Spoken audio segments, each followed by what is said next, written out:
Então, boa noite. A nossa aula de hoje é sobre a sistematização da assistência de enfermagem na atenção básica e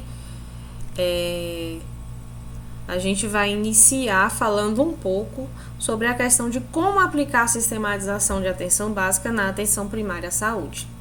Nós já sabemos o que é a atenção primária à saúde, nós sabemos como ela funciona, como ela surgiu, todo o processo histórico para que a gente chegasse ao que é a atenção primária hoje, né? Nós sabemos que ela utiliza de tecnologias leves, tecnologias duras e principalmente as leves, que é a parte de orientação, de prevenção, mas não tirando toda a parte também de recuperação, né, da saúde, que nós também fazemos em todas as dimensões do cuidado, uma vez que a enfermagem ela atua tanto na parte assistencial, quanto na parte gerencial, quanto na parte de pesquisa, de ensino. Então, a enfermagem ela atua em várias áreas. E a aplicação da sistematização da assistência de enfermagem na atenção primária à saúde não poderia ser diferente, uma vez que nós temos o uso das tecnologias leves e duras também nesse processo e todas as dimensões do cuidado, já que vai exigir da gente um processo de assistência de qualidade, um processo de conhecimento do meu paciente, né? Então eu preciso estudar o meu paciente, um processo de conhecimento enquanto ciência daquilo que eu estudei, daquilo que eu estou pretendendo ser. Então, a partir do momento que eu tenho ciência e que eu tenho total, como é que eu vou dizer? Que eu tenho total garantia e que eu sei o que eu estou fazendo, que eu estudei para aquilo, eu consigo fazer uma sistematização da assistência de enfermagem perfeita, tá? E a sistematização da assistência de enfermagem, você já viu a disciplina, porém a gente vai aqui falar um pouco, né? Resumir novamente, revisar para vocês, tá? Então, a sistematização da assistência de enfermagem, a sigla SAI, ela é uma ferramenta científica, tá? Que vai conferir maior segurança e principalmente uma maior qualidade na assistência e da assistência e uma maior autonomia de nós enquanto profissionais de enfermagem, tá? Quando a gente fala de profissionais de enfermagem, nós nos referimos ao enfermeiro, que é o único profissional que faz a sistematização da assistência, tá? Então, na prática, ela vai se constituir na aplicabilidade da ciência de enfermagem. Então, quando eu falo para vocês sobre a questão de viver a ciência, de estudar realmente, de ter o entendimento daquilo que eu estudei para fazer, eu consigo fazer uma prática de excelência e consigo sistematizar a assistência do meu paciente com excelência. Então, dentro de todos os processos, o enfermeiro ele vivencia um desafio de edificação, de compilação do conhecimento sobre o qual nós nos fundamentamos, dentro da nossa prática gerencial, seja ela gerencial ou seja ela assistencial. Deixa eu só aceitar o colega, só um instante.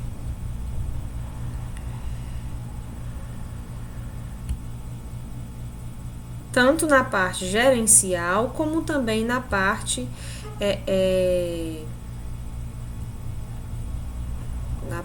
assistencial. Então, assim, a nossa sistematização, ela vem para somar aos outros saberes, tá bom? Eu, enquanto enfermeiro, eu estudo para ser enfermeiro, eu estudo para sistematizar. Então, o meu conhecimento e a minha ciência, ela ajuda sim na assistência daquele paciente. Então, nenhum outro profissional faz o que eu faço, assim como nenhum outro profissional faz o que um nutricionista faz, ou um fisioterapeuta, e assim sucessivamente. E se ele vem para somar... Professora? Sim. Kennedy está pedindo para autorizar aí para entrar. Só um instante. Cadê a solicitação dele? Eu acho que ele falou aí no grupo. Não apareceu aqui, não. Quando aparecer aqui, eu aceito.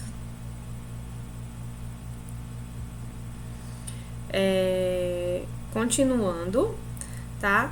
a gente vai ter a questão da soma desses conhecimentos, tá? E isso vai ajudar a conformar a questão do planejamento, da execução, do controle. Agora deve ser ele. Deixa eu ver aqui. Agora foi. Da execução, do planejamento, tá? O controle, a avaliação das ações, dos cuidados diretos e indiretos, tá? Ao indivíduo e às suas famílias, tá? E o processo de enfermagem, ele vai ser um instrumento metodológico que vai orientar o cuidado profissional da enfermagem e a documentação da prática, né? Os nossos prontuários. E ele é composto por 5 etapas, né, como vocês já sabem, que é a investigação, o diagnóstico de enfermagem, o planejamento, a implementação da minha assistência e a avaliação. Essas etapas, elas vão se interrelacionar de modo interdependentes, tá? E de modo recorrente. Então, elas sempre vão acontecer nessa sequência. Então, é a partir daí que a gente começa a entender que essa assistência da nossa profissão, tá? Ela vai ser pautada totalmente no processo de enfermagem e ela tem sim um potencial de integralidade, de promoção da saúde. E isso tudo é super necessário para superar todas as dificuldades que temos ainda na atenção primária. É um desafio sim, mas nós temos total maneira e total manejo de conseguir fazer uma articulação de uma atenção primária à saúde com todos os níveis de atenção dentro da saúde, que é a questão da média e da alta complexidade. Então, a gente vai conseguir seguir uma ordem crescente, tá? Dessa complexidade da assistência, desde a atenção que não necessita de tantas tecnologias, até uma atenção que necessite, sim, de uma forma mais direta e totalmente fundamentada em um paciente, ou seja, uma alta complexidade. Assim a gente vai conseguir alcançar, né, todas as formas que a gente precisa para atender a solicitação de um cliente, tá? Uma forma eficiente da saúde individual e coletiva daquele paciente. Ainda dentro do processo de enfermagem, a gente vai ver a questão das experiências, né, e também da questão do trabalho sistemático, né, no processo de implementação, além também de ver o quão importante é e como ela funciona nessa parte de valorização e autonomia da enfermagem dentro da atenção primária à saúde. Uma vez que ela vai possibilitar, né, aos enfermeiros essa questão de um diferencial em suas consultas, tá? Então, assim, é uma experiência que ela tem demonstrado, sim, algumas dificuldades nesse processo da implantação e da implementação do processo de enfermagem, tá? Uma vez que o processo de enfermagem, ele existe, a sistematização de enfermagem, ela existe, porém, em alguns locais ela ainda não é colocada em prática. Então, nesses locais a gente tem que implantar, em outros locais que já tem, a gente tem que implementar o que já existe. Então, a gente ressalta, tá, que a sistematização da assistência, ela possibilita um trabalho sistemático, tá? Então, quando a gente faz um trabalho sistemático e a gente quer implementar, a gente quer melhorar esse processo de trabalho, a gente vai proporcionar aos nossos usuários uma abordagem totalmente diferente, um conceito de saúde, de um estado de saúde, uma abordagem muito mais completa, tá? De uma forma muito mais rápida, uma forma em que a gente consegue visualizar diagnósticos e tratamento de problemas de saúde de uma maneira muito mais rápida e torna o atendimento e a resolutividade para aquele paciente muito, muito, muito melhor, tá? Além disso, a gente vai ter, gente, como eu falei, a dificuldade, né, na aplicabilidade da sistematização da assistência dentro da atenção primária à saúde. Ela é muito difícil nas instituições hospitalares também, né, de média e alta complexidade, nos ambulatórios, e dentro da atenção primária à saúde não poderia ser diferente. Isso se deve a vários fatores, tá? Principalmente por questões organizacionais e principalmente também por questões profissionais. Por vezes, o próprio profissional ele não está totalmente capacitado, a palavra é essa mesma, tá? Ele não possui habilidade e competência para realizar uma sistematização de qualidade. Quando a gente fala de sistematização, a gente fala de algo relativamente novo, tá? Mas é novo entre aspas, porque não é tão novo assim.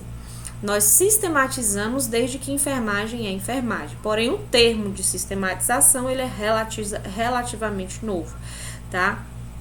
Então, quando eu tenho profissionais que eles não estão qualificados e que eles não entendem o que é o processo de enfermagem deles, que eles não entendem os mecanismos dos programas, por exemplo, dentro da atenção à primária saúde, o que é que eu vou ofertar para uma gestante de sistematização?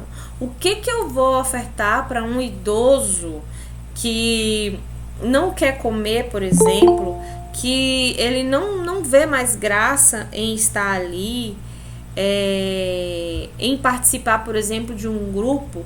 Como eu vou sistematizar a assistência desse paciente? Então, eu tenho que ter conhecimento de todas as classes, de todos os programas de atenção básica para que eu consiga superar essas dificuldades, tá? Então é super necessário que todos os profissionais eles se responsabilizem e eles busquem referências teóricas, tá? A partir do momento que eu leio, que eu busco referência teórica, que eu me capacito, eu consigo sim alcançar os objetivos propostos na minha assistência.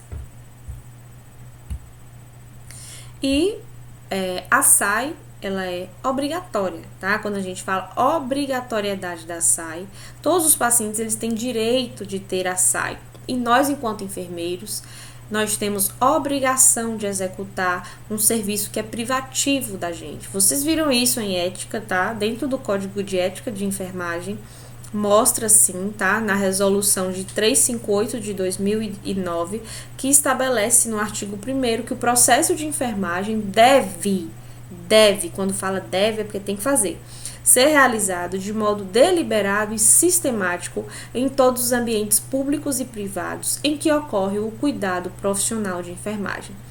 Todos os ambientes hoje de saúde necessitam de um cuidado de enfermagem. Então, todos esses ambientes têm que ter um enfermeiro. Se tem um enfermeiro, tem que existir o processo de enfermagem e obrigatoriamente a sistematização da assistência. Então, quando a gente questiona sobre essa questão da exigência e da obrigatoriedade da sistematização na atenção primária à saúde, nós estamos falando quanto ao cumprimento da legislação do Conselho Federal de Enfermagem do ano de 2009, tá? E que demonstraram falta de exigência em alguns locais de trabalho, tá? Então, a gente destaca a aplicabilidade da sistematização, principalmente no campo hospitalar, e a gente vê a questão de um desconhecimento dos gerentes das unidades de saúde e falta de protocolos que sustentam essa aplicabilidade. Então, quando a gente vai para o campo hospitalar, nós vemos uma aplicabilidade da sistematização da assistência muito mais efetiva e muito mais... Só um instante, gente.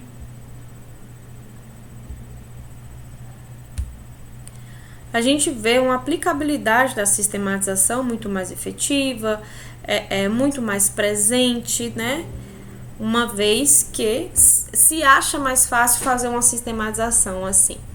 Porém, quando a gente vai para a atenção primária, gente, é muito mais fácil. Você tem vínculo com o paciente, você conhece aquele paciente está ali todo santo mês.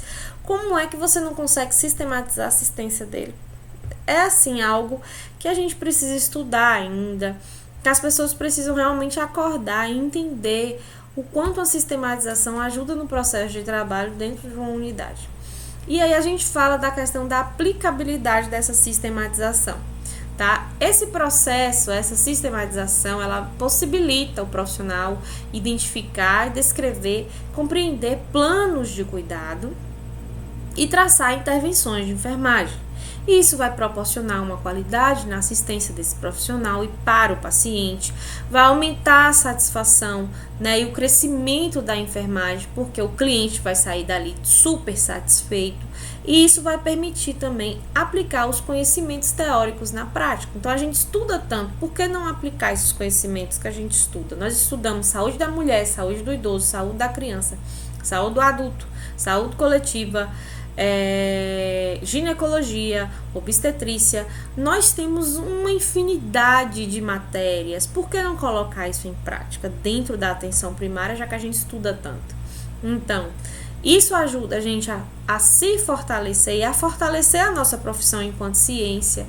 Enquanto enfermeiros não tomarem parte da sistematização e fizerem ela realmente fazer valer e fazer com que a ciência, já que somos ciência, entender o quanto a nossa sistematização é importante, e a gente, enquanto enfermeiro, realmente acreditar o quanto isso é importante, entender qual é o nosso papel, aí sim, o povo fala tanto assim, os enfermeiros, os profissionais são desvalorizados, mas às vezes os próprios profissionais não sabem se valorizar, pois não sabem utilizar de sua ciência.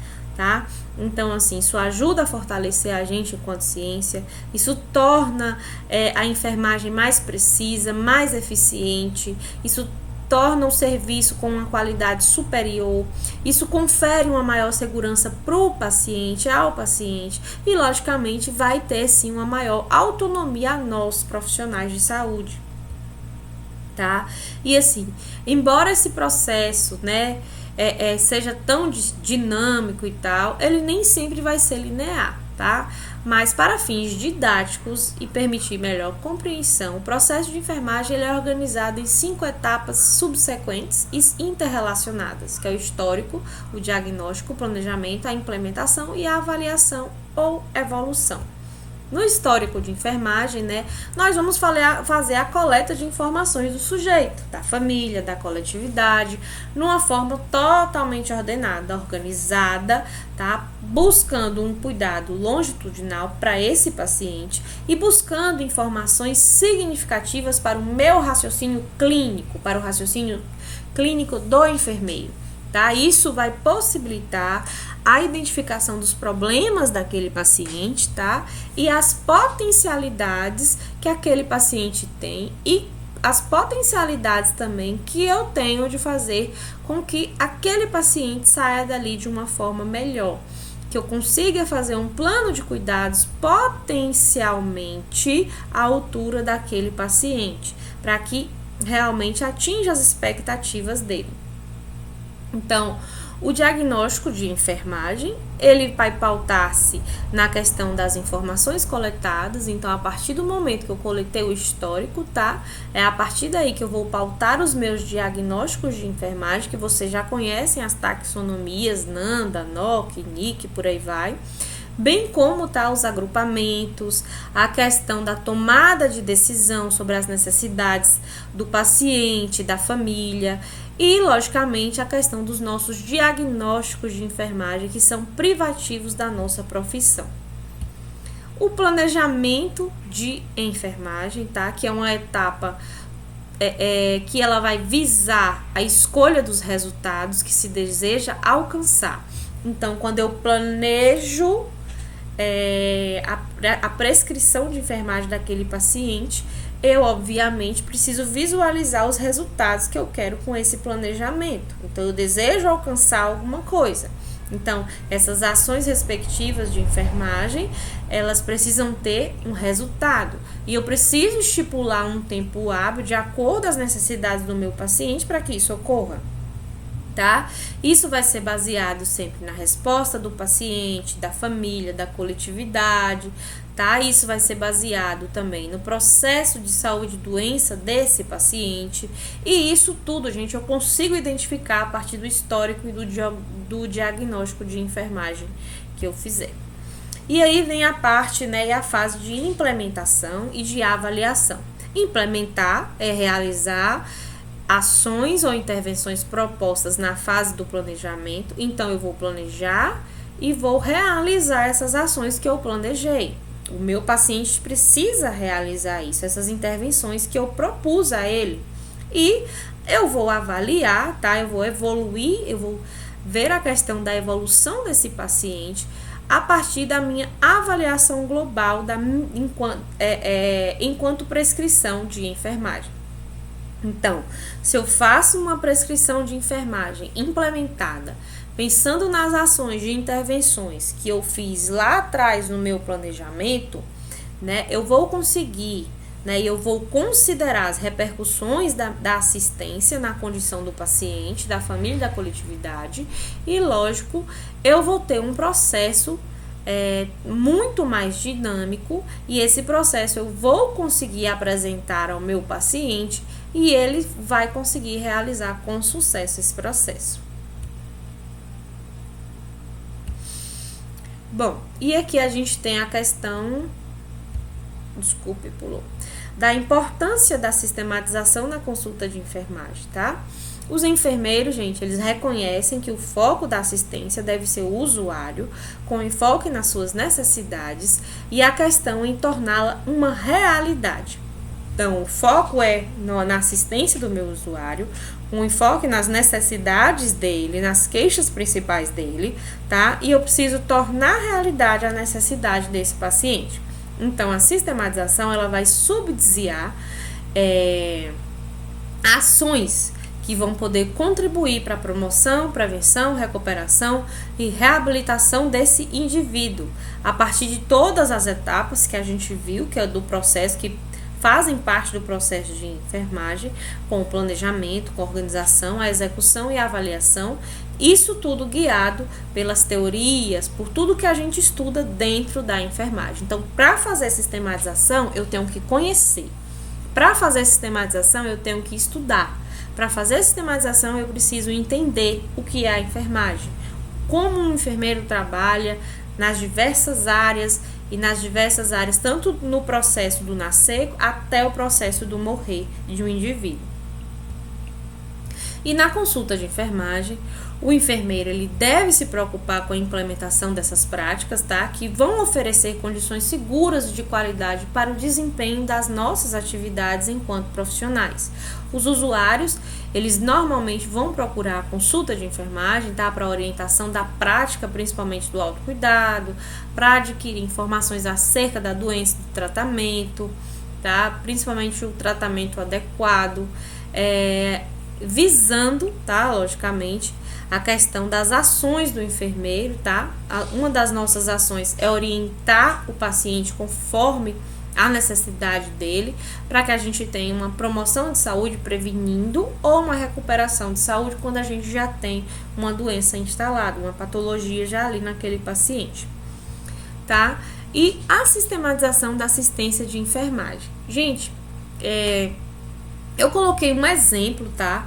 De uma sistematização da assistência, como ela deve ser feita. Eu coloquei um exemplo de assistência de pré-natal, porque é uma sistematização que eu acho muito bonita, inclusive, e é uma sistematização que eu gosto muito de fazer, tá? Eu gosto muito dessa área e gosto também da parte de fazer uma sistematização com, por exemplo, um RN, por exemplo.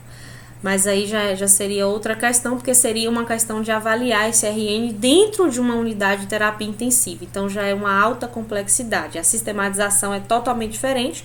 E o que a gente está estudando aqui hoje é uma sistematização dentro da saúde pública, no contexto de saúde coletiva, dentro da atenção primária à saúde. Então, assim, a sistematização de enfermagem dentro de um PSF, você enquanto enfermeiro, numa assistência de pré-natal, por exemplo, de primeira consulta. Então, o que a gente vai fazer primeiro?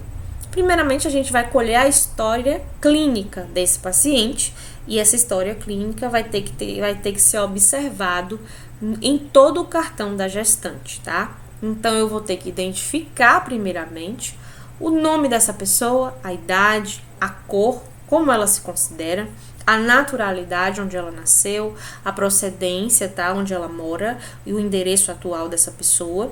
a unidade de referência, se é realmente a minha unidade, ou essa paciente ela está perdida e eu acolhi ela ali naquele momento e fiz uma primeira consulta de enfermagem com ela, tá? Eu vou avaliar o grau de instrução. Mas, professor, por que eu tenho que avaliar o grau de instrução quando eu estou sistematizando? Isso no momento da consulta, tá? Gente, a gente tem que avaliar o grau de instrução da pessoa, porque você tem que saber quais termos você vai utilizar com ela. Então, por exemplo, vocês são alunos do 3º grau. Os termos que eu utilizo com vocês são termos totalmente técnicos. Eu não vou utilizar termos chulos com vocês, ou termos que vocês, por exemplo, vocês estão aqui para aprender, mas eu tenho que utilizar uma linguagem totalmente formal e realmente vocês estão se tornando enfermeiros, então a minha linguagem com vocês é totalmente da linguagem que a gente diferente da linguagem que a gente utiliza com um paciente, por exemplo, que só estudou até a 4ª série. Então, a gente vai avaliar o grau de instrução dessa pessoa. Então, a gente vai avaliar a profissão, a ocupação dela, o que ela faz. Tá? Ela tem uma profissão, ela estudou, até que série ela estudou, tá?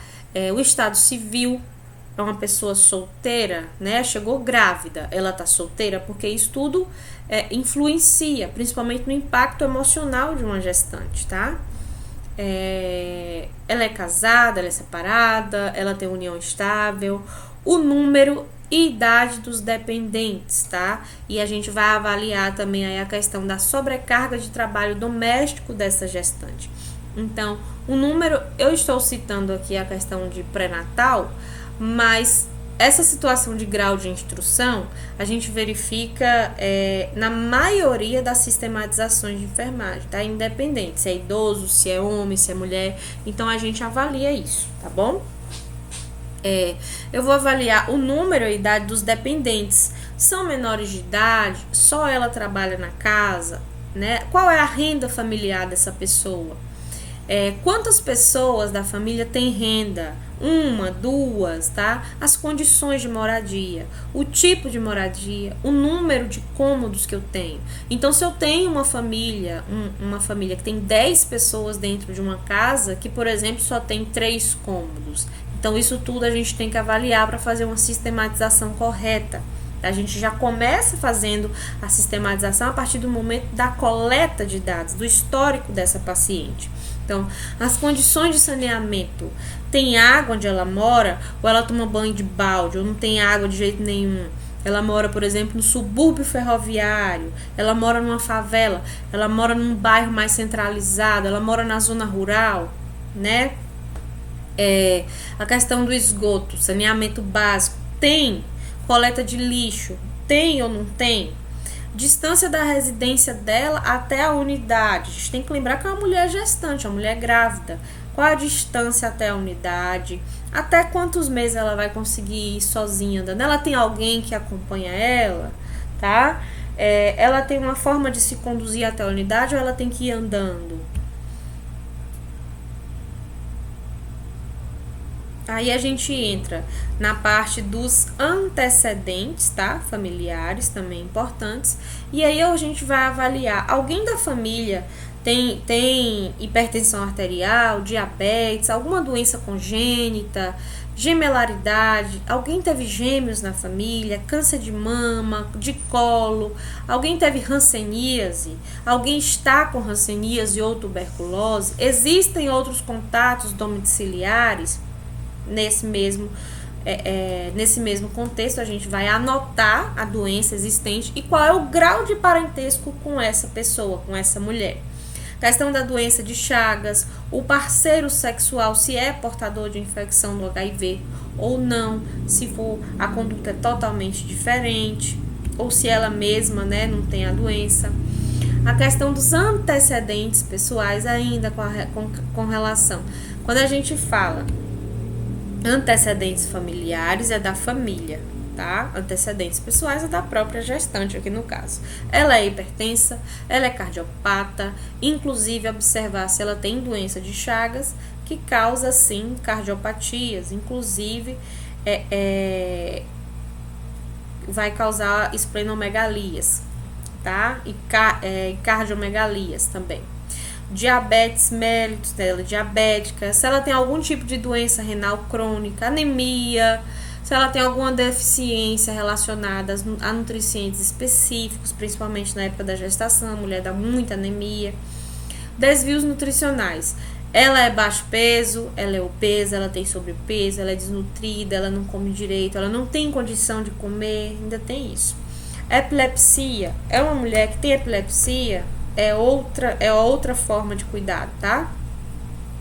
Doenças da tireoide, malária, questão de viroses, rubéola, hepatite. Gente, a gente tem que lembrar que a sistematização da assistência de uma mulher gestante, a gente pensa na gestante porque engloba outra vida. Então, tudo nessa mulher pode afetar o bebê, tá? Então, rubéola, hepatite, alergias, hanseníase, tuberculose, como eu já disse. Essa paciente, ela é portadora de infecção pelo HIV, ela usa algum retroviral, ela já fez algum exame para saber se tem HIV, se ela tem, se o parceiro tem, ela tem infecções recorrentes do trato urinário, são as famosas ITU, ou não tem. Normalmente mulher grávida tem muita candidíase e muita infecção do trato urinário, principalmente por conta da compressão na região. Então, amassa todos os órgãos ali. É tanto que mulher grávida faz xixi toda hora, principalmente quando vai chegando nos últimos meses. Então, doenças neurológicas e psiquiátricas, faz uso de alguma medicação, é uma pessoa que tem algum tipo de transtorno de ansiedade, transtorno de personalidade. Professora? Sim. Eu estava observando lá no caso clínico, eu troquei a prescrição com assistência, inverti, sabe que não tinha como você considerar lá, não? Na hora que eu for ler, eu vejo. Eu troquei as posições, entendeu? Na eu coloquei na prescrição, ela colocou assistência, na assistência ela colocou prescrição. Na agonia, na carreira, eu troquei. Na hora que eu ler lá, eu observo. Pode ficar tranquilo. Tá bom. Tá? A questão de cirurgias. Quando ela fez cirurgia, qual foi o tipo de cirurgia que fez, data, fez transfusão de sangue nesse período, tá? Os antecedentes ginecológicos, né? Nós vamos avaliar a questão dos ciclos menstruais. Quanto tempo dura a menstruação dessa mulher? 1 dia, 2, 3, 4, 8 dias, 10 dias, tá? O intervalo, né? Nesses ciclos menstruais, qual é o intervalo dela? 21, 24, 28, 32? Qual é a regularidade também dessa menstruação? A menstruação dela tem esse intervalo normal de 21, 24, 28 a 32 dias? Ou é uma menstruação que a regularidade é de 3 meses? Então, faz uso de alguma medicação para não menstruar e às vezes tem algum spot menstrual, né? Se já utilizou algum método anticoncepcional prévio, qual utilizou, por quanto tempo utilizou, por que abandonou, porque queria engravidar, porque estava engordando, porque não se deu bem, porque deu espinhas, a questão de infertilidade também, de esterilidade da mulher e do parceiro, tá? Se já fez algum tratamento, se faz ainda algum tratamento, se for uma mulher, por exemplo, que chegue para uma consulta de planejamento familiar, ela tem um problema de infertilidade, ela quer engravidar. Quando a gente fala de planejamento familiar, não é só para evitar filhos, tá? É para você planejar a sua família. Você vai lá, eu quero planejar ter filhos. Então, planejamento familiar serve para isso, tanto para evitar como para ter. Então, quando a gente faz uma consulta de planejamento familiar, na sistematização, a gente também procura os antecedentes ginecológicos dessa mulher, tá? Se ela tá fazendo tratamento, se ela já fez, se ela não fez, se ela pretende fazer, se ela tem algum problema, tá? Endometriose, ovários policísticos e outros vários problemas que nós temos, tá? Questão de doenças... Sim. Um minutinho. E no caso de prevenir, por exemplo, a mulher tá na consulta com a enfermeira, eu só tô perguntando se esse caso a enfermeira negócio ou não. Por exemplo, a mulher tá na consulta. Sim. E aí ela fala que ela não tá se dando bem com os anticoncepcionais. Sim. A enfermeira fala pra ela qual o outro método, qual outro método não. Não, apesar que outros métodos, né? Mas qual outro anticoncepcional ela deveria tentar? Ou ela vai falar com o médico? Então, vai depender muito do protocolo municipal, tá?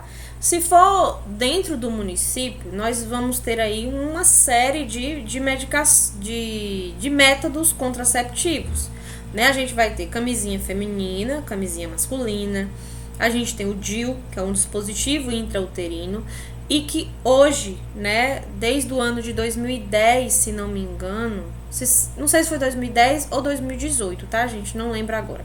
Mas nós enfermeiros, desde que sejamos capacitados para isso e desde que façamos o curso, tá? Nós podemos fazer a inserção do dispositivo intrauterino, nós podemos fazer a inserção do DIU, uma vez que nós, profissionais da enfermagem, fazemos preventivo, pois a gente tem conhecimento de todo o contexto anatômico da mulher. Nós temos anatomia na faculdade.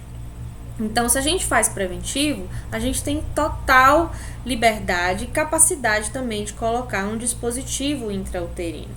Então, a gente vai ter os medicamentos orais combinados e os medicamentos simples, tá? A gente vai ter pílula do dia seguinte, que também é um contraceptivo. Nós vamos ter os códons, tá? Que... Como é que eu vou explicar para vocês? Ele é como se fosse um anel vaginal, tá? Vocês já ouviram falar do diafragma como método contraceptivo? Já sim.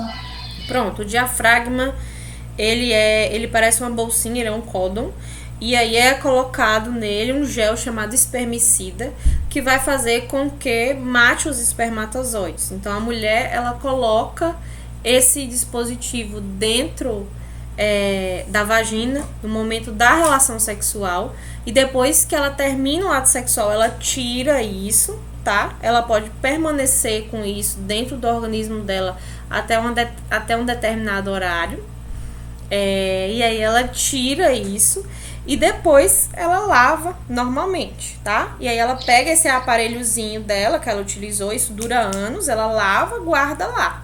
Ela pode colocar também antes do ato sexual, tá? Caso não queira ficar... Tem um aparelho? Tem tipo alguma coisa pra tirar, pra puxar? Não, você coloca com a mão mesmo. Igual a camisinha feminina. Você vai lá, tem um códonzinho dentro dele, introduz na vagina, tem o ato sexual e retira após o ato sexual. Professora? Sim. Tem um negócio aí agora também de chip da beleza, né? Tem os anticoncepcionais que são utilizados intradérmicos. Eu já utilizei o intradérmico durante 3 anos. Professora, mas a minha pergunta é a seguinte: não tem lógica a mulher não se dar bem com nenhum desses, né? Tem nem condições. Não, quando a mulher... Tem aqueles casos que a mulher não se dá bem com hormônios, né? Que são os medicamentos orais. Porque a gente também tem as injeções, que normalmente esses medicamentos injetáveis, a mulher ela tem mais rejeição, principalmente porque você recebe uma dose hormonal muito alta, de uma grande quantidade, e uma maior quantidade de hormônios de uma vez. Então, tem a injeção de 30 dias, que é de 1 mês, né? E tem a injeção de trimestral, que normalmente quem utiliza são mulheres que estão amamentando. E a gente tem a mini pílula, que também são mulheres que estão amamentando, que ela tem um único hormônio, não é um hormônio combinado. Porém, quando a mulher ela não tem jeito de utilizar nada disso... Ah, tá, gente, outra coisa. A mini pílula, ela só pode ser utilizada quando a mulher está amamentando, tem que ser associada. E tem que estar amamentando todo dia. Se a mulher parar de amamentar e continuar utilizando a mini pílula, ela engravida. Tá? Tem que ser o associado, senão ela engravida. Tem um coito também, né? Tem um coito interrompido. Antigamente não tinha pílula, né? Tem também o coito interrompido, que não é um método seguro. Tem a tabelinha, tá? Que muitas mulheres conseguem fazer, desde que tem um ciclo aí reprodutivo certinho, um ciclo menstrual certinho, ela consegue fazer a tabelinha. Tem outro método também chamado de muco, que é quando a mulher ela observa a questão, sai uma secreção, tá? Da vagina da mulher em todo o período fértil dela. A gente fala período fértil, tá? Mas a mulher, ela só fica fértil em um único dia no mês. E é esse único dia no mês que ela tem a chance de engravidar. Então, quando a gente tá no período fértil, o que acontece? Sai não é diferente de corrimento, tá, gente? Uma cola, né? Parece uma colinha, tá? Uma colinha. Fica assim, é mais espessa, tá? Não tem cheiro de nada. Normalmente não tem coloração, mas também pode ter uma coloração esbranquiçada, tá? E não é corrimento, é totalmente diferente de corrimento. Ela fica igual uma liga, né? Você puxa assim. Isso. Quando a mulher, por exemplo, ela vai fazer xixi, ela observa. Quando ela vai fazer xixi, a calcinha pode aparecer molhada, alguma coisa assim, quando ela tá nesse período fértil. Normalmente aparece na calcinha mesmo. Tá? Flores brancas, no tempo da minha mãe chamava de flores brancas. Isso, exatamente.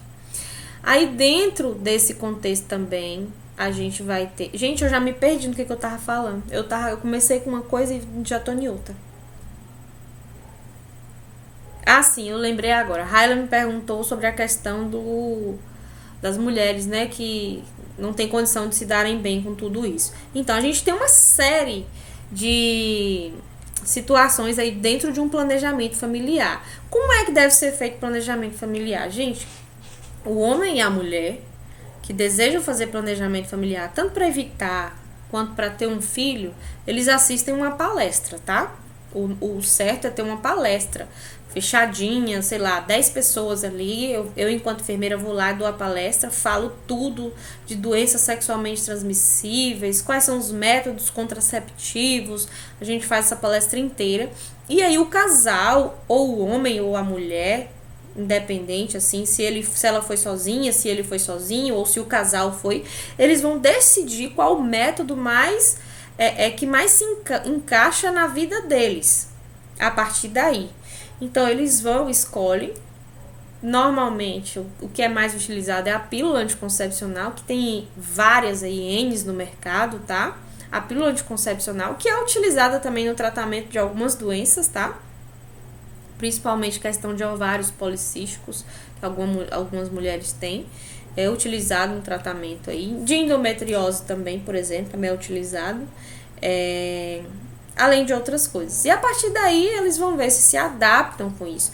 Quando a mulher ou o homem não se adapta a nenhum desses, aí o jeito é partir para o preservativo, caso não queira engravidar.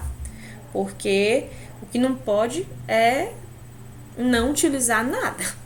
Né? Não é que não pode, não se deve, a gente orienta. Agora aí cabe ao casal, à mulher ou ao homem utilizar ou não, tá? Usei o anticoncepcional todo dia, falhei um dia, eu posso engravidar? Pode. Por quê? Porque a taxa quanto mais você esquece de utilizar o anticoncepcional, ele é 99% eficiente utilizando ele todo dia.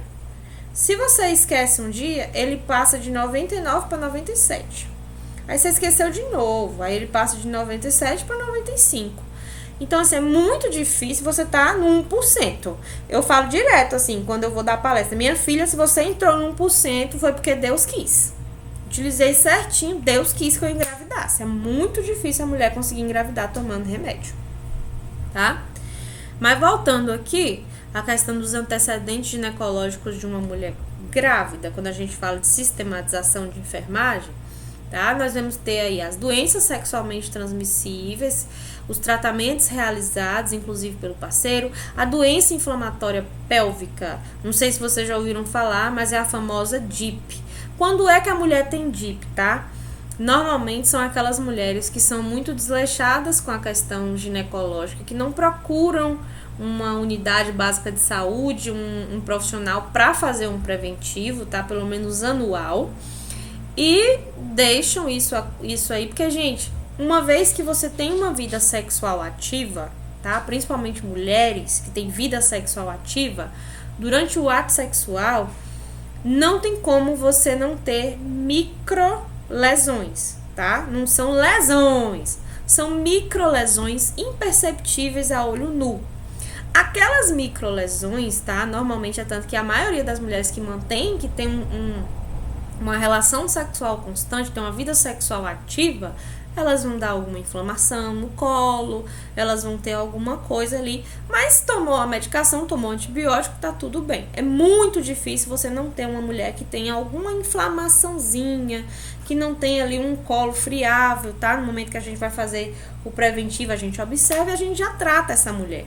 Então, assim, as mulheres que não tratam, que não fazem o tratamento, que não procuram, elas vão sim adquirir uma doença chamada doença inflamatória pélvica, que é a DIP. É uma doença em que você sente dores e mais dores, tá? Principalmente no momento do ato sexual. Mas a gente tem outro termo para as dores que a gente tem durante o ato sexual, que tá lá na frente. Daqui a pouco a gente fala dele, tá? Meu, professora, sim. Depois que eu fiz a laqueadura também, eu sinto, até hoje ainda sinto, assim, como se estivesse repuxando as trompas, assim, tipo um ovário.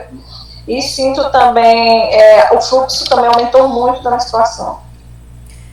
Pode acontecer, né, com mulheres que fizeram cirurgia, assim, eu tenho uma cicatriz de apendicite que eu fiz no ano de 2019.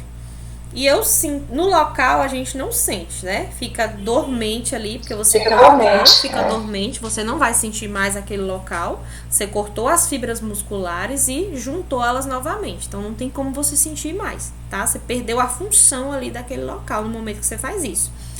E como você cortou e são muitas camadas, né? O processo de cicatrização, ele demora muito tempo. Então, ele pode demandar aí de 6 meses a alguns anos. Isso vai depender da realidade de cada pessoa e da forma de cicatrização de cada pessoa. Até porque tem gente que tem processos de cicatrização muito diferentes, como, por exemplo, queloide. É um processo de cicatrização onde a pele ela vai recobrindo a outra e é um processo de cicatrização que ele vai doer sempre, tá? Não é aquela coisa assim, dói absurdamente, mas você vai sentir um ripuxãozinho assim de vez em quando, tá? Na queloide. Isso é super normal porque é do processo de cicatrização da queloide fazer isso, tá? Pois é, o doutor Fernando falou que realmente eu senti algumas dores mesmo, porque depois da laqueadura fica ainda assim, sente. Sente, né? Não tem jeito. Você cortou ou você amarrou? Ele tirou, ele me mostrou as tubazinhas, né? Naquele ferrinho. Isso é tipo uma tirinha, assim. Ele mostrou, esse saiu da sala, ainda mostrou minha mãe, elas no ferrinho, assim. Eu acho que ele realmente cortou. Tirou, então, realmente. Tá? Tirou. Aí ela acabou de falar da cirurgia, né? Então, as cirurgias ginecológicas, tá? A gente avalia qual foi o motivo da retirada, com que idade retirou, tá? A questão das mamas, alguma alteração na mama, já fez algum tratamento, já teve CA de mama, já teve algum nódulo. A última colpocitologia, o último preventivo, tá, gente? Qual foi a data, o que deu no resultado, tratou, não tratou, tá? Porque mulheres grávidas, a gente tem uma certa restrição de uso de medicações. Então, mulher grávida praticamente não pode utilizar nada, tá? Com relação à sexualidade, tá? O que eu vou perguntar? Professora, eu tenho que perguntar isso tudo para a gestante no momento da consulta. Não é só no momento da primeira consulta, tá, gente? Pelo amor de Deus. Eu coloquei ali pré-natal, primeira consulta, a gente colhe algumas coisas, mas no decorrer das consultas você vai perguntando, até porque se a gente for parar para perguntar isso tudo, você vai passar na sala com a gestante 5 horas. Normalmente um pré-natal ele dura de 50 minutos a 1h10, depende aí da paciente, tá? Professora? Sim. Isso só na primeira gestação ou na segunda gestação também? Todas as gestações, todas as gestações. Tá? Lógico que é uma paciente que fez o primeiro pré-natal com você, então você já tem noção, por exemplo, qual foi da questão de sexualidade, qual foi a idade da primeira relação sexual. Você já tem lá no prontuário, não tem necessidade de você perguntar de novo a mesma coisa para a gestante, já que ela já fez um pré-natal com você, ela tá fazendo o segundo, o terceiro. Então tem algumas coisas, nome, onde mora, só se mudar alguma coisa, aí sim. Mas tem coisas que a gente precisa perguntar, assim, todas as vezes, tá? Então, Início da atividade sexual. Então, qual foi a idade que teve a primeira relação sexual? Foi com 13, com 14, com 15, com 20, tá? É interessante a gente perguntar. Dispareunia, que é a dor ou desconforto durante o ato sexual. Então, tem mulheres que sentem dor durante o ato sexual, tem mulheres que sentem desconforto, tem mulheres que não lubrificam tanto, tá? Então, a gente precisa perguntar também, até porque no plano de cuidados a gente vai estabelecer isso também, tá bom? A gente vai ajudar essa mulher. A prática sexual nessa gestação ou em gestações anteriores, o número de parceiros que essa gestante já teve, tá? Em toda a sua trajetória aí enquanto mulher. Quantos parceiros ela teve? 1, 2, 10, 20, 50? Não interessa, tá? Quantos a gente precisa saber e logicamente, se ela quiser compartilhar isso com você, tá? Só que é interessante a gente saber o número de parceiros, até por conta de uma questão de doença sexual. Em todos os parceiros você utilizou o preservativo, tá? Pelo menos os parceiros do último ano. Quantos parceiros você teve no último ano? 1, eu sou casada, tive um parceiro. 2, entendeu? Isso aí vai depender também. O uso de preservativos, se utiliza, se não utiliza, se é masculino, normalmente é o masculino, porque o feminino é um pouco mais difícil de colocar e é assim meio desagradável, né? Como é que utiliza esse preservativo? Tá utilizando da forma correta? Usar camisinha todo mundo sabe. Não, gente, nem todo mundo sabe, tá? Eu já passei por algumas coisas, em algumas comunidades que eu fui, e tem gente que realmente não sabe utilizar, tá? E usa habitualmente em todas as relações, usa depois, tá? Usa somente no momento em que o parceiro vai ejacular. Então, tudo isso também a gente pergunta. Os antecedentes obstétricos, tá? Dessa mulher, o número de gestações dela, tá? O número de gestações, quantas gestações ela teve, 1, 2, 3. A gente faz aquela questão do GPA, que alguém me perguntou isso, tá? É gesta, parto e aborto. Então, eu vou perguntar quantos abortamentos essa mulher teve, porque isso influencia. Ela já teve alguma gravidez ectópica, que é a gestação que acontece nas trompas, tá? E a mola hidatiforme, que é uma anomalia que acontece. Tem mulheres que não conseguem engravidar justamente por conta dessa mola, que é basicamente uma tumoração, tá? Se vocês quiserem ler a respeito, é interessante. O número de partos, tá? O que essa mulher teve. Onde foi que ela pariu? Ela pariu dentro da casa dela? Foi parteira que fez? Foi no hospital? Como foi o parto dessa mulher? Foi vaginal? Foi natural? Espontâneo? Teve que usar fórceps nessa mulher? Teve que forçar? Tá? Lacerou essa mulher? Fez episiotomia, que é aquele cortezinho que a gente dá na lateral? Teve que suturar, tá bom? Cesárea, tá? Ela teve indicação de cesárea, já esteve grávida e tem indicação de cesárea, ou ela quer uma cesariana, ela quer tentar normal, tá? O número de abortamentos. Essa mulher teve aborto espontâneo, provocado, causado por alguma infecção sexualmente transmissível, foi alguma complicação pós-infecção, tá? Fez curetagem após esse abortamento, o número de filhos vivos que essa mulher possui, tá? A idade da sua primeira gestação e o intervalo entre as gestações em meses. Então, quantos anos tem seu filho? 2. Tô grávida de novo. Intervalo da gestação em meses, 24 meses, certo? O número de recém-nascidos, tá? Pré-termo. Então, sim. Você falou aí sobre a mola hidatiforme, que tem ela não engravida, não? Ou consegue engravidar normal? Não, na verdade não é que não engravida, né? Nenhum profissional de saúde vai virar para uma mulher e falar assim, você não consegue engravidar porque você tem uma mola hidatiforme, tá? Porque tudo é possível, existe tratamento para isso. É igual virar para uma mulher que tem ovário policístico também falar que não consegue engravidar, uma mulher que tem endometriose, mas é uma situação em que há uma dificuldade para engravidar, para conseguir gestar um bebê. Tá bom? Pode até ser que a pessoa engravide, mas ela perde em seguida. justamente por conta da condição.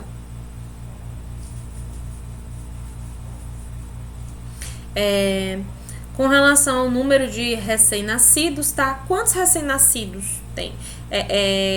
Foi pré-termo? O que é pré-termo? É antes do tempo, tá? Então, quando a criança nasce até 36 semanas, a gente chama de pré-termo, nasceu antes do tempo adequado.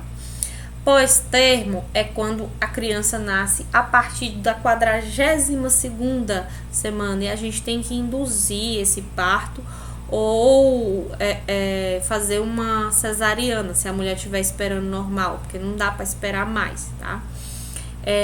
O número de recém-nascidos de baixo peso. Então, baixo peso é quando a criança nasce abaixo de 2,5 kg. Então, nasceu com 2,499, é baixo peso, tá? E quando a criança nasce muito grande, né? Que ela nasce aí com mais de 4 quilos. Que é a partir daí também que a gente vai orientar o parto dessa mulher, tá, gente? Uma mulher que já pariu uma criança de 4 quilos, você não vai orientar ela a parir normal, né? Tenha dó.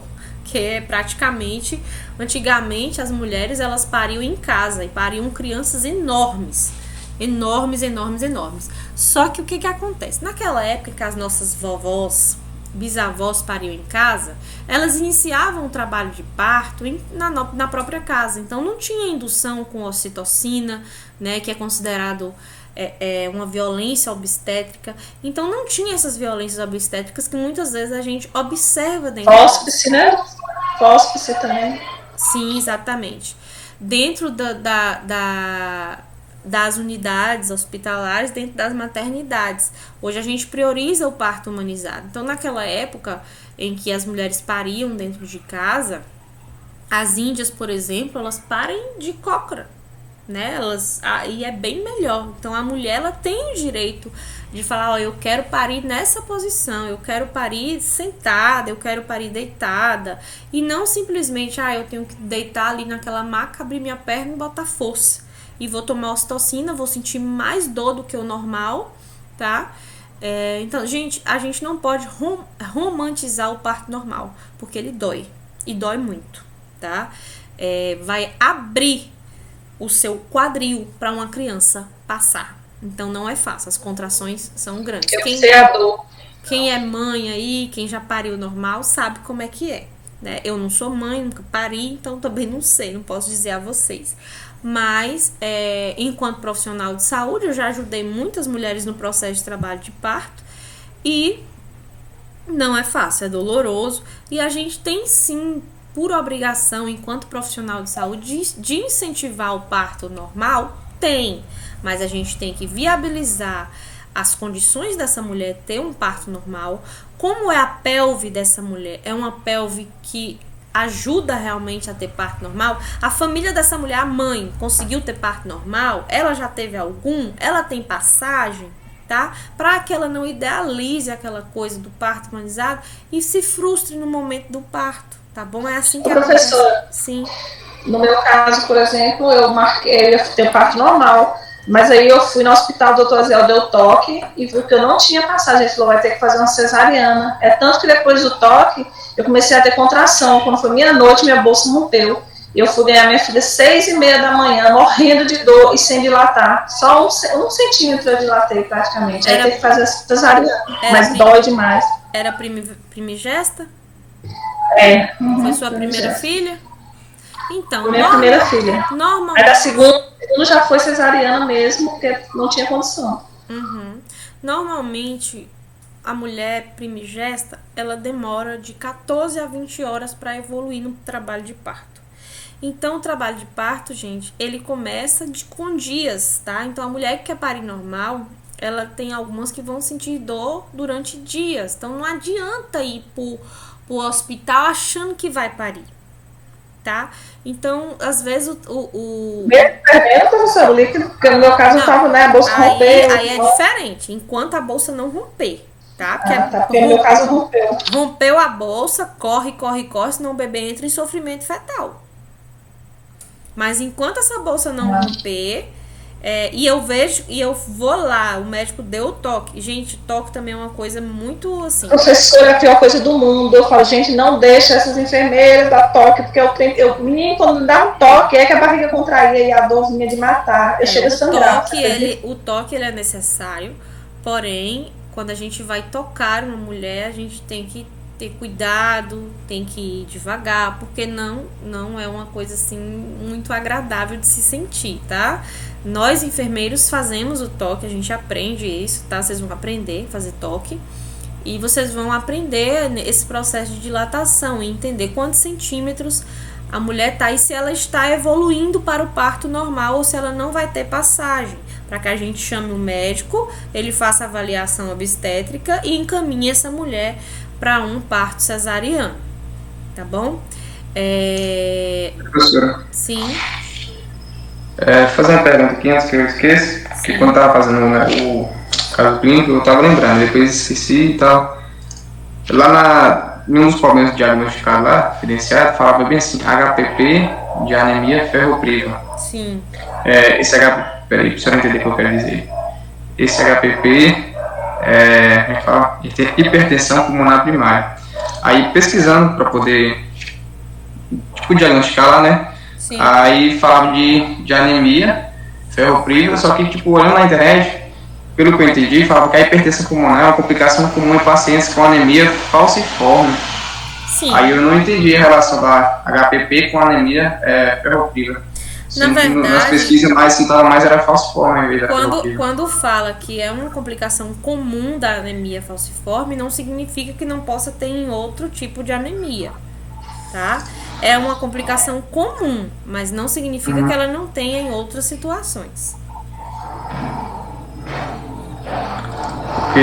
Aí em questão do que é anemia ferropriva, eu entendi. Mas a senhora sabe dizer assim, a relação, isso para mim também não ficou muito claro, da hipertensão com a relação do porquê.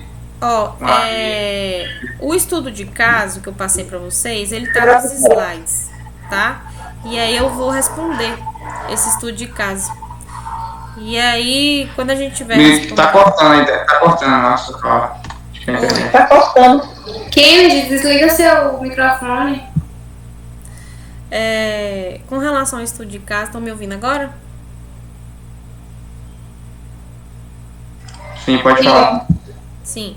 Com relação ao estudo de caso, o estudo de caso ele tá nos slides. Eu vou corrigir esse estudo de caso com vocês, tá? E aí, no momento que eu estiver lá corrigindo, a gente fala sobre todas as dúvidas que vocês tiveram. Pode ser? Sim. Ok. Tá? Eu me perdi de novo. Deixa eu voltar aqui, tá? Os antecedentes obstétricos, tá? Com relação às mortes neonatais precoces, até 7 dias de vida, o número e o motivo dos óbitos, as mortes neonatais tardias entre 7 e 28 dias de vida, o número e o motivo dos óbitos, os natimortos, tá? Que é a morte fetal intraútero e idade gestacional em que ocorreu, recém-nascidos com icterícia, transfusão, hipoglicemia, sanguíneo transfusões, intercorrência ou complicações em gestações anteriores, especificar qual foi o tipo de intercorrência, complicação no puerpério, descrever qual foi esse tipo de complicação, tá, gente? História de aleitamento materno anterior. Conseguiu amamentar? Quanto tempo? Conseguiu amamentar os 6 meses? Não. Qual foi o motivo do desmame do bebê? Então, assim, outra coisa muito importante quando a gente está numa consulta de pré-natal incentivar o aleitamento materno, tá? Mas também explicar para essa mulher que amamentar não é fácil. Vai sair leite de dentro da mama dessa mulher. Então, amamentar é um processo doloroso inicialmente e com o tempo esse processo vai ficando mais fácil e tal, e é um processo ali de carinho e de vínculo entre mãe e filho, tá bom? A gestação atual, tá? A data do primeiro dia, no caso da última menstruação, que é a DUM, a gente anota a certeza ou a dúvida. A senhora sabe quando sua menstruação a última menstruação desse, eu sei. Que dia foi? Foi dia 12 de, sei lá, 12 de janeiro. Hoje é dia 12 de fevereiro. 12 de dezembro. Foi a última vez que ela veio. Ela vinha certinha e já tem 2 meses que ela não vem. Ah, não sei não. Eu acho que ela veio no início do mês. Quando a mulher fala, veio no início do mês, eu coloco lá 5. Eu tenho que ter uma data da última menstruação, porque é a partir dessa data que eu vou contar as gestações dessa mulher. Então, data da última menstruação, sei lá, foi no início do mês, foi no meio do mês, foi no final do mês. Então, eu vou fazer uma prévia de 5 a 10, de 15 e de 25. Então, se a mulher falar pra mim que menstruou pela última vez no início do mês, eu vou colocar no dia 5. Se ela falou que foi no meio do mês, eu vou colocar no dia 15. Eu preciso fazer uma prévia, tá? E se ela falar que foi no final do mês, eu vou colocar que foi no dia 25. Tá bom? Eu vou anotar também a questão do peso prévio, da altura dessa gestante, os sinais e os sintomas da gestação em curso. Tá enjoando muito, tá fazendo vômito, quais são os hábitos alimentares, tá comendo o quê? Tá tomando alguma medicação durante essa gestação? Qual a medicação que tá utilizando e por que tá utilizando? A internação, teve necessidade de internar durante a gestação? Não teve necessidade? Quais são os hábitos dessa gestação atual? Ela fuma? Quantos cigarros por dia? Tá? Ela bebe? Ela utiliza de drogas? Tá bom? Qual é a ocupação dela habitual hoje? Pra gente ver a questão do esforço físico dessa mulher. Ela se esforça muito? É um esforço físico intenso? É uma exposição de agentes químicos e físicos potencialmente nocivos? Ela passa por estresse? Ela trabalha, sei lá, naquelas fábricas grandes? Ela trabalha com fogo? Isso pode também prejudicar, tá bom? A aceitação ou não da gravidez por a mulher. Então é importante perguntar. Esse bebê foi planejado? Além da aceitação da mulher, a aceitação do parceiro, tá? Por vezes a mulher idealizou aquilo dali, mas o parceiro não quis. Então a gente precisa perguntar: o seu parceiro, ele aceita essa gestação? Foi uma gestação planejada entre vocês? É uma gestação aceita, que tem boa aceitabilidade dentro da sua família, dentro da família do seu esposo, dentro da família do seu parceiro, tá? Principalmente se for adolescente, gente, tá? Se for uma menina de 13 anos que aparece grávida, tá? Então a gente precisa entender para poder dar esse suporte, tá bom? E o exame físico, tá bom? A gente faz todas essas perguntas e parte para o exame físico dessa mulher. Então a gente vai fazer um exame físico geral, tá? E um exame específico também. Então, dentro do exame físico geral, eu vou determinar o peso e a altura daquele dia que ela foi lá pesar. Eu vou fazer a medida, a aferição da pressão arterial dessa mulher. Eu vou fazer a inspeção da pele, tá? Vou fazer a inspeção das mucosas, tanto da parte bucal, quanto da parte do ocular, quanto da narina. Eu vou inspecionar. Eu vou fazer a palpação da tireoide dessa mulher em todo o pescoço. É móvel, a tireoide ela tem que ser móvel, tá? Eu vou palpar, é móvel, tá? Em todo o pescoço dessa mulher. A região cervical dessa mulher tem rotatividade, não tem? Como é que funciona? Axilar, tá? A gente vai pesquisar a questão de nódulos e de qualquer outra anormalidade. Vamos fazer a ausculta cardiopulmonar. Vocês já aprenderam a auscultar?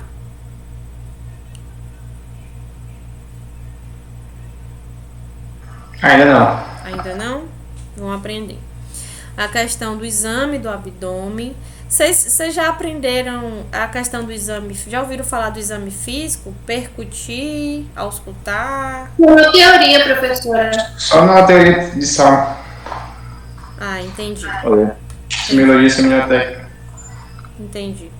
exame do abdômen, exame dos membros inferiores, a pesquisa de edema. Mulher grávida, normalmente ela tem muito edema, principalmente de membros inferiores, tá? De tronco, nem tanto, e de face. Mulher grávida fica com o rosto bem grandão.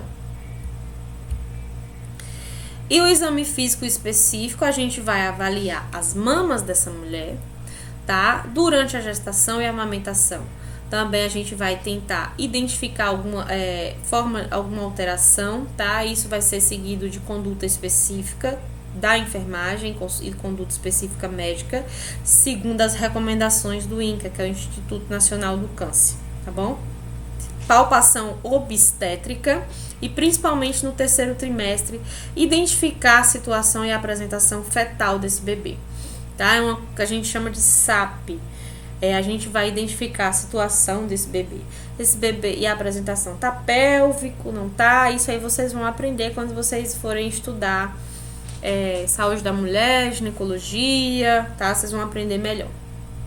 A medida da altura uterina, tá? Eu também tenho que fazer isso, é um exame específico. Eu tenho que auscultar, para isso que a gente precisa de um sonar dentro da unidade básica de saúde. Gente, isso aqui tudo eu faço dentro da unidade básica de saúde, viu? Isso aqui é o que a gente faz lá no postinho.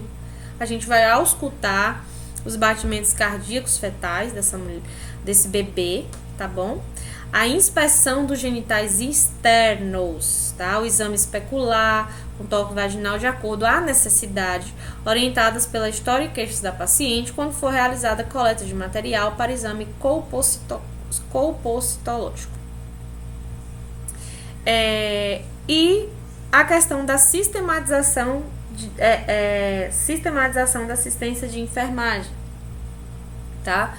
A gente vai sistematizar dentro desse contexto de, por exemplo, uma mulher gestante, tá? Então, a gente vai fazer diagnóstico de enfermagem, segundo a Nanda, a gente vai prescrever a assistência de enfermagem, os cuidados, a gente vai fazer a evolução dessa paciente, né? A evolução de enfermagem, os resultados esperados. Então, a prescrição de enfermagem, gente, independente se for gestante e tudo, ela tem que ser precedida de data. Então, eu fui lá, fiz hoje uma prescrição, eu vou datar, vou colocar a data de hoje e a minha assinatura. Quando eu vou fazer uma prescrição de enfermagem, eu utilizo verbos de ação, sempre no infinitivo, tá? Numa forma concisa, redigida, tá bom? Então, quando eu vou redigir, eu sempre uso o verbo no infinitivo. Manter, agir, ser, sempre na sua forma do infinitivo, tá? Eu vou redigir isso numa linguagem comum, tá bom? Aos elementos da equipe e conter a determinação dos horários que serão checados logo após a execução dos cuidados. Vai ser elaborada diariamente, tá bom? Uma prescrição médica, ela vale 24 horas, tá? Independente se a prescrição ela vai ser igual no dia anterior, ela dura 24 horas. Então, no outro dia tem que prescrever de novo. A prescrição de enfermagem é do mesmo jeito. Ela dura um período de 24 horas. Porém, dentro de uma unidade básica de saúde, nós fazemos turno de 8 horas, tá? Mas essa prescrição vai continuar valendo as 24 horas. Então, prescreve 24 horas, tá? E no dia anterior, essa paciente, ela vai ser, se tiver necessidade, tá, gente? Se não, não. Vai ser reavaliada e modificada de acordo com as condições da paciente. Dentro da atenção primária, normalmente a gente faz essa avaliação quando é gestante, a depender do caso da gestante, é gestante de baixo risco, é de risco habitual, é de alto risco. Quando é uma gestante de alto risco, essa gestante ela vai ser acompanhada pela atenção básica e pelo serviço de média e alta complexidade. Ela vai para média e alta, porém ela não deixa de ter assistência com a gente, porque esse paciente vai voltar. Então não pode deixar. É uma paciente de alto risco, não vai ser acompanhada por mim, não. Vai sim. Igual o paciente positivo, tá, gente? De HIV. Não pode ser acompanhada pelo enfermeiro, não. Pode sim, viu? Nós acompanhamos para Natal, sim, de mulheres com HIV, tá? Desde que essas mulheres estejam tomando tudo bonitinho, certinho, a gente faz todos os testes corretamente. Na prescrição de enfermagem, a gente vai especificar os cuidados numa ordem cronológica de execução. Isso vai ser de acordo à prioridade estabelecida por você, pela questão da prioridade que a paciente necessita, nos cuidados de rotina. Qual é a rotina do meu paciente, tá? O que ele faz durante o dia? O que eu posso colocar aqui para melhorar isso daqui? Isso vai ser estabelecido, logicamente, pela instituição e apenas quando os mesmos irão influir no cronograma de prestação dos cuidados. Então, eu vou especificar os cuidados inerentes e determinados exames e medicações na vigência de problemas identificados. E o número de prescrições por enfermeiro, ele vai variar conforme o nível de complexidade da minha assistência ao paciente. Então, ele vai variar em torno de 5 a 10 o número de prescrições previstas para um período de 6 horas. Então, se eu faço uma prescrição de enfermagem para 24 horas, então esse número aqui, ele vai ser 4 vezes mais. Então, vai ser de 20 a 40 prescrições previstas para um período de 24 horas. E na evolução de enfermagem, tá? Ele vai ser o registro feito pelo enfermeiro após a avaliação do estado geral do paciente, e desse registro devem conter e constar os problemas novos identificados. Vai ter que ter um resumo sucinto dos resultados dos cuidados prescritos e os problemas a serem abordados em 24 horas subsequentes. Lembrando que nós fazemos evolução de enfermagem, que é algo mais minucioso e que demanda um maior conhecimento científico. Por quê? Dentro do meu registro tem que constar o problema do paciente, o resumo do resultado dos cuidados prescritos por mim ou pelo colega do plantão e os problemas que foram abordados nas 24 horas do meu plantão, tá bom? Então, assim, ou de um paciente, por exemplo, quando a gente fala de atenção básica, é você que vai fazer sempre. Então, não tem essa troca de plantão, tá bom? Dentro da evolução de enfermagem na atenção básica, é você que vai fazer sempre. Então, você já sabe como funciona, como é que tá o estado geral desse paciente e tal. A gente tem a evolução de enfermagem, que ela é assim mais completa, e a gente tem uma coisa chamada de anotação de enfermagem. A gente faz também? Faz. Porém, o único profissional que faz evolução de enfermagem é o enfermeiro. O técnico de enfermagem, ele faz anotação, tá bom? E o caso clínico, tá? Que eu passei pra vocês, eu acho que não tem necessidade da gente ler ele de novo. Ele é bem grandinho, mas eu vou ler. Vamos lá. Caso clínico, tá? Gestante, MRA Parda, 19 anos, natural de Galileia, moradora do Beco Carijós, no bairro Carapina, comparece à unidade para a primeira consulta de pré-natal. É solteira, tem parceiro fixo, namora há 8 meses, mora com os pais e 3 irmãos mais novos em casa própria e 3 cômodos. Vocês reparam que naquela primeira parte lá que a gente coloca, isso aqui, né, esse primeiro pedaço aqui é justamente o que a gente pergunta, né? Tudo que a gente pergunta: idade, onde mora, quantas pessoas tem na casa, né? Quantos irmãos tem, a casa tem quantos cômodos, tá? A questão da água tratada, isso tudo vai ter aqui. A casa possui água encanada e tratada e rede de esgoto. O lixo domiciliar é coletado 3 vezes por semana. Estudou até a 7ª série de ensino fundamental. Trabalha como diarista, né? A gente vê a questão do estudo dessa mulher, onde ela trabalha, o que ela faz. Ela trabalha como diarista 2 vezes na semana, de 7 às 17, e ela tem uma renda mensal familiar de R$1.000, tá? Ela relata histórico familiar, né, de hipertensão arterial do pai, diabetes da mãe, hanseníase de um tio materno, que mora na casa ao lado, dentro do mesmo terreno, tá? HPP de anemia. Oi? Só esclarecendo aqui uma coisa, esse HPP foi o que Thierry estava em dúvida. Isso. Esse HPP é o histórico patológico pregresso, não é isso? Esse HPP aqui, ele, na verdade, Ele tem essa sigla também que vocês falaram, porém quando fala do HPP aqui, ele fala da questão do exame mesmo, que é da hemoglobina, que a gente pede. Eu fiquei meio em dúvida, porque quando quem te perguntou isso, eu fiquei meio em dúvida, porque eu relacionei ele com o histórico patológico pregressa. Tipo assim, o histórico dela foi que ela tinha anemia, rinite... É porque, na verdade, vocês ainda não conhecem todos os termos técnicos, né? Então, assim, era para vocês observarem realmente os problemas da paciente. E vocês observaram, só que vocês não conhecem todos os termos. Mas isso daí é referente à hemoglobina da paciente, tá? Gente. Caiu a internet, deixa eu ver. Rinite alérgica, infecção do trato urinário, né, que é a ITU, e refere que antes de engravidar, seus ciclos menstruais eram regulares e o fluxo normal. Não usa preservativo e nem outro método contraceptivo, nunca realizou exame citopatológico, refere menarca aos 12 anos e sexarca aos 13. Então, a primeira relação sexual dela foi aos 13 anos. Teve 4 parceiros diferentes dentro do início de vida sexual e nega dor no ato sexual, que é a dispareunia, tá? Em gestação atual, gesta 1, parto 0, aborto 0.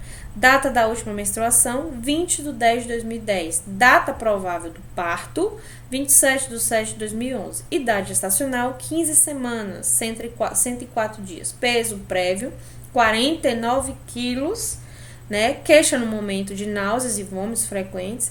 Pirose, tá? Pirose, gente, é azia, essas coisas, tá?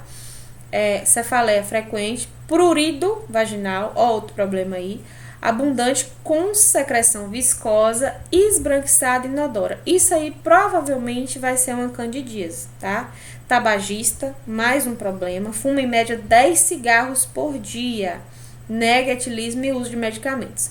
Gravidez não foi planejada, mas está bem aceita pelo casal. Ela faz 3 refeições ao dia, café da manhã, almoço e jantar. Afirma que come legumes, verduras e carne. Isso é o que ela afirma, não significa que seja verdade, mas a gente escreve o que o paciente fala, tá? Fruta quando tem, toma leite todo dia. Eliminações urinária e intestinal fisiológicas, eliminações fisiológicas normais, tá? Sono preservado. Não trouxe o cartão de vacina, isso é um problema, tá? Que a gente precisa identificar. Ao exame, o peso de 50, na verdade 49. Foi 49 quilos, não foi? Que falou lá atrás? Foi. Tá errado aqui. Peso de 49 quilos, altura de 1,55, IMC de 20,8, PA de 100 por 75 mmHg, altura uterina de 9 centímetros e batimentos cardiofetais de 136 BPM. Até aqui tudo certo, né? Gestante hipocorada, tá? A gente utiliza essas cruzinhas, tá? Para edema, para questão de coloração, isso aí vocês vão estudar também, tá? Hidratada, afebril, eupineica, anictérica, cianótica, pele íntegra sem edema, boa perfusão capilar, mucosa ocular e oral hipocoradas, pavilhões auditivos mal higienizados, orofaringe com hiperemia leve e dentes com integridade prejudicada. Vários problemas, certo? Região submandibular e pescoço sem anormalidade, tórax íntegro e simétrico, mamas pequenas, íntegras, simétricas, sem nódulos palpáveis, com mamilos protusos. Protusos bom para amamentar. Ausculta pulmonar, bulhas normofonéticas em 2 tempos. Ausculta respiratória, né? Murmúrios vesiculares presentes, sem ruídos aéreos. Abdômen íntegro, normotenso, doloroso, a palpação em baixo ventre, peristáltico, timpânico, a percussão. Membros superiores e membros inferiores íntegros, simétricos, com força muscular preservada, sem edemas, genitália não inspecionada. Professora? Sim. Qual foi a pergunta que fizeram há pouco tempo atrás, que eu não entendi? Alguma coisa relacionada a HPP? Ah, o pessoal perguntou com relação ao termo de HPP. Eles acharam que era um termo e, na verdade, quer dizer em relação à hemoglobina da gestante. Ah, tá. Viu? E a primeira coisa que a gente faz, gente, é elencar os problemas. Então, nós vimos aí infinitos problemas, né, que essa gestante tem.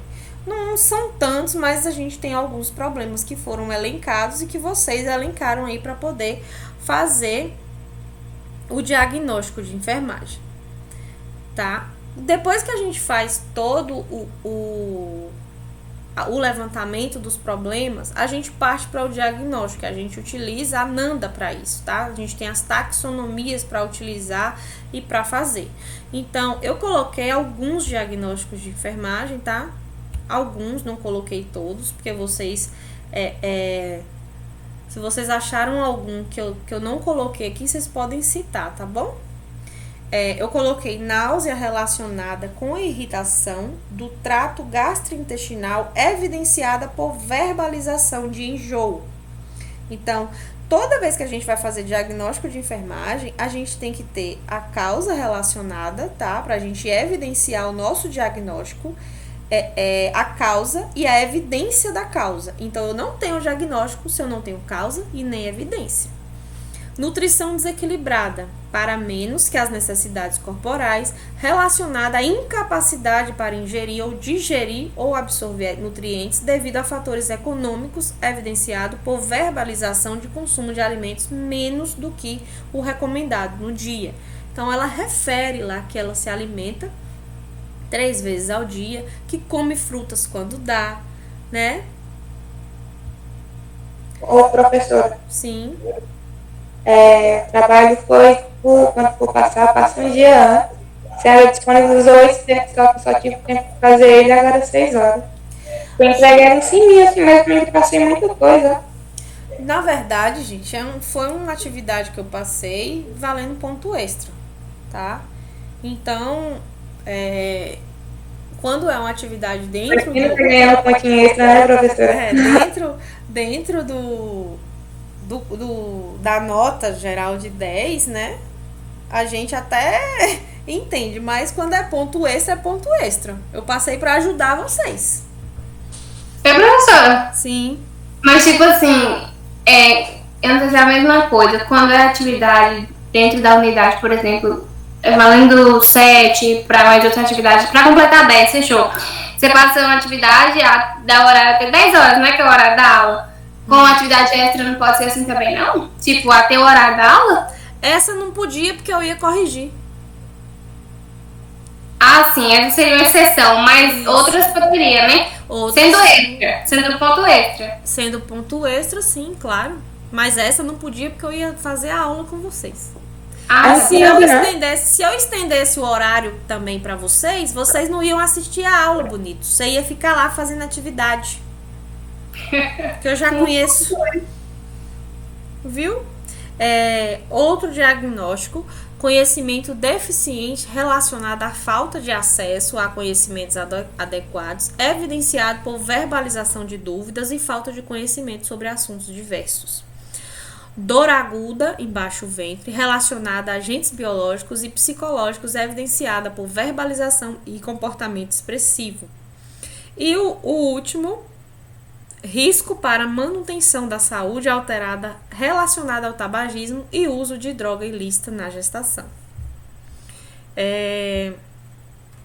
Depois que a gente faz o levantamento dos dados, a gente elenca os problemas, a gente faz o diagnóstico de enfermagem, a gente vai para assistência de enfermagem prestada a esse paciente. Então, o que foi que eu coloquei aqui?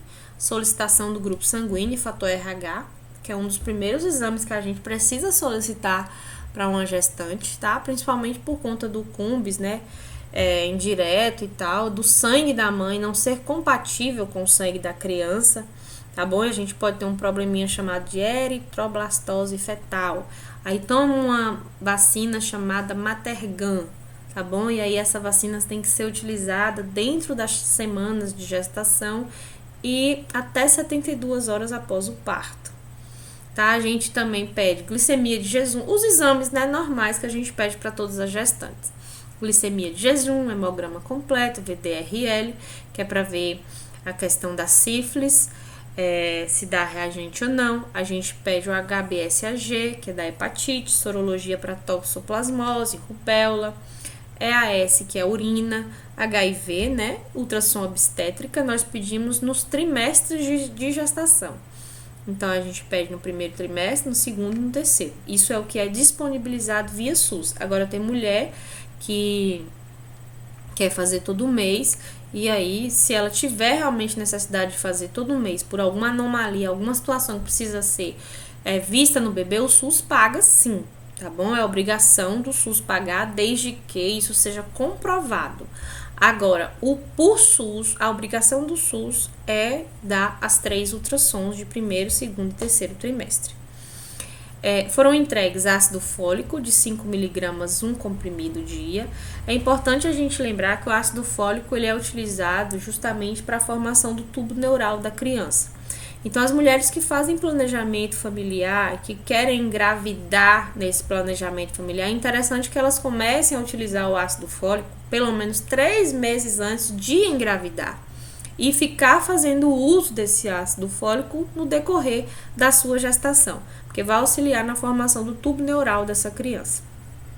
E sulfato ferroso, 40 mg, um comprimido dia, justamente por conta da questão ferropriva. Tá? É uma pessoa que quase não se alimenta, se alimenta 3 vezes ao dia, porém possui uma alimentação pobre. A gente já passa sulfato ferroso para as gestantes, tá? É uma coisa habitual, independente dela tá com anemia ferropriva ou não, a gente passa, tá? A questão do sulfato ferroso, que é uma suplementação que a gente faz com a mulher. Por que a gente faz suplementação com a mulher grávida?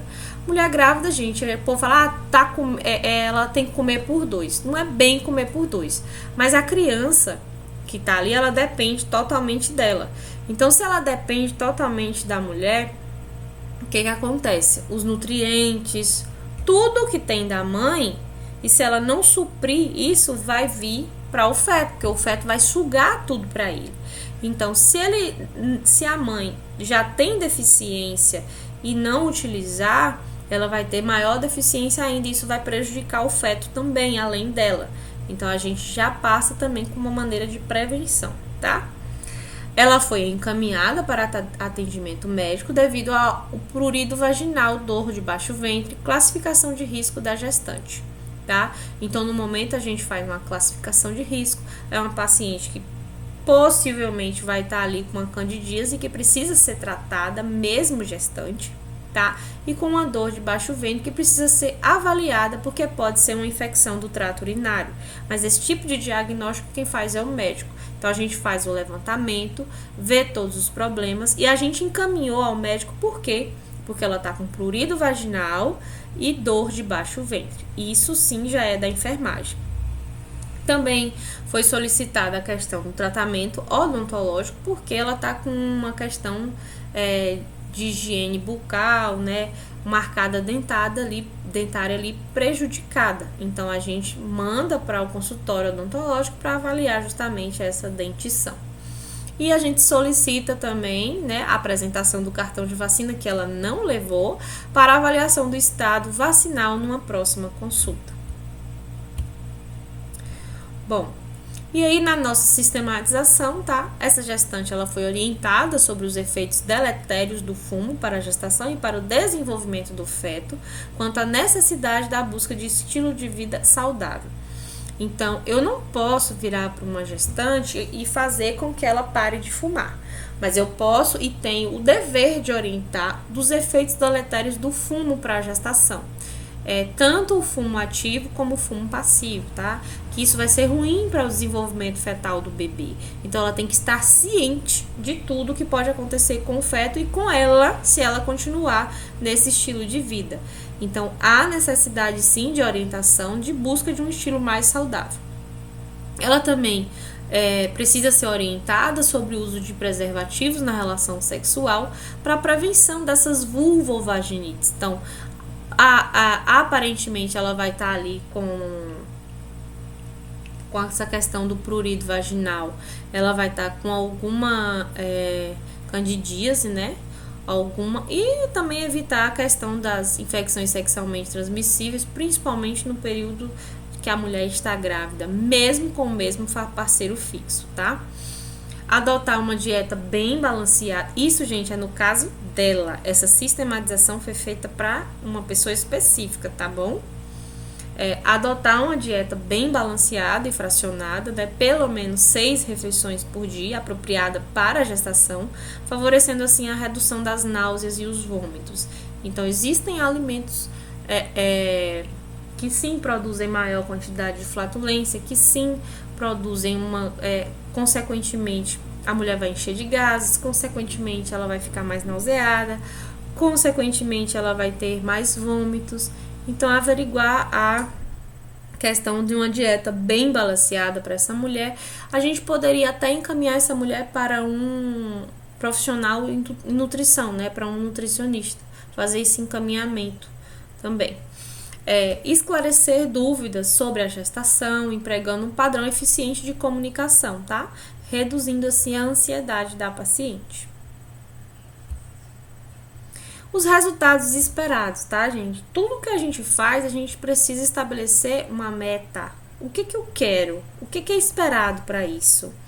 Então, os resultados esperados é que ela reconheça a necessidade dos cuidados do pré-natal, né, que promovem ótimos resultados dos fatores de risco e sinais de complicações, que ela verbalize suas dúvidas para a enfermeira, para o enfermeiro, que ela consiga recorrer a outros profissionais quando necessário, que ela participe ativamente na manutenção dos cuidados com a saúde, que ela relate, né, as ingestas necessárias durante a gravidez, mantendo uma dieta balanceada para a gravidez e rever esta nas próximas consultas e verbalizar os sintomas de alívio após essas intervenções. Então, o nosso objetivo é fazer com que essa mulher se sinta bem nesse período. Além disso, nós temos também a questão de relatar a diminuição das ocorrências ou desaparecimento dos sintomas até o final do trimestre, e ela precisa ganhar de 1 a 2 quilos durante o primeiro trimestre, tá? Preservativo durante o ato sexual também. Tomar as medicações indicadas pelo médico, tá? E as medicações também indicadas pela equipe, pela enfermeira. Utilizar a orientação que ela teve pelo médico e pelo enfermeiro, pela enfermagem. Realizar os exames solicitados e apresentá-los na próxima consulta, juntamente com o cartão de vacina também que foi solicitado. Que ela consiga cessar o tabagismo, tá? Nem que seja aos poucos, diminuindo. Aprimorar o conhecimento em geral, principalmente aqueles relacionados à gestação.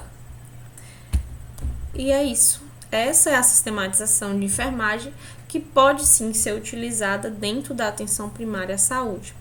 Dentro dos diagnósticos de enfermagem que eu coloquei aqui. Oi? Dá tempo eu corrigir o meu ali ainda? Não. De jeito nenhum. Se tu não mandou, tu não tem como mandar mais. Olha que tem. Vou editar o meu ali. Sinto muito informar a vocês. Ô, professor, mas eu fiz a troca lá, era para botar nenhum, e em vez de eu botar na assistência, eu coloquei na prescrição.